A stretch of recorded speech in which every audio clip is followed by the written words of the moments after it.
I was named for my great-grandmother, my mother's mother's mother. In addition to her name, I also got her untamable hair, her chronic headaches, and her rocking chair. This year, I became aware of another trait great-grandma Laura had a hand in passing down through the generations: a deep anxiety about personal health that manifests as denial, or as my mother labels it, the "leave me alone, I'm fine, damn it" gene. We don't always realize what we are passing down or what we are inheriting, do we? To understand the level of anxiety great-grandma had about her health, you need to know that she had a heart attack in 1970 while she was babysitting my then 3-year-old aunt. Luckily, my aunt was not alone with her grandma at the time. They were visiting neighbors who called for the ambulance. The paddles had to be used on great-grandma several times to bring her back, and a pacemaker was installed. She later described it, those paddles shocking her back to life, as a horrific experience. It was so traumatic that a few months later, when she sensed something was wrong, she didn't tell anyone about it. She died in September of 1971 due to a loose wire in her pacemaker. It would have been an easy fix, even in those days. But she didn't tell anyone she didn't feel well. She didn't tell anyone that something was wrong. "I'm fine." 44 years later, her youngest daughter, my grandma Lorraine, was diagnosed with endometrial cancer. She didn't call it that, of course, because she was a typical product of her generation, and she didn't talk about reproductive organs with ease.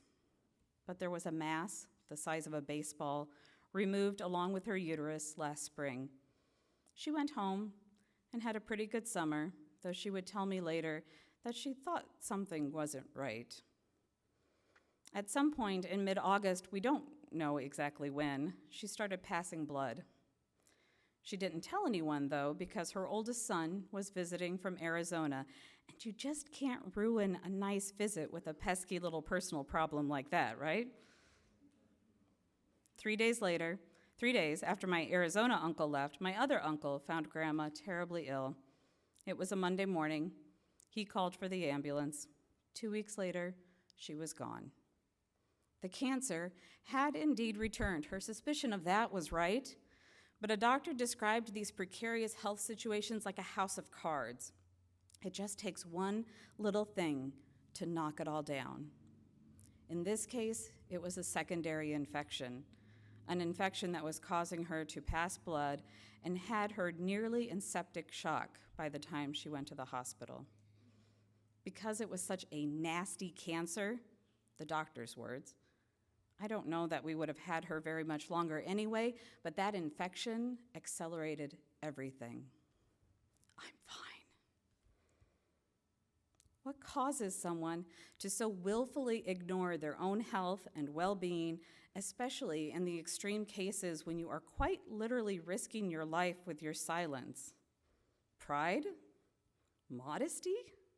Not wanting to burden others? Straight up denial? I haven't quite figured it out for my family. But as Bowen's family systems theory asks us to do, and Mark is going to talk about Bowen more in a minute, I am trying to be better about pulling out of the emotional feeling response to the family's manner of functioning and look at it from above and see the patterns that exist and ask, why? And ask, is this best for me? I see the pattern repeating in my family of origin. My mom was able to label that gene after all.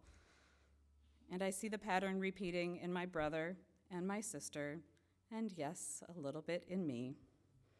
I know I can't fix them, but I can work on me, and I can pull back and look at that pattern when I see it happening, and at the very least, understand that we all come by this particular trait, quite honestly. It has been passed down for generations.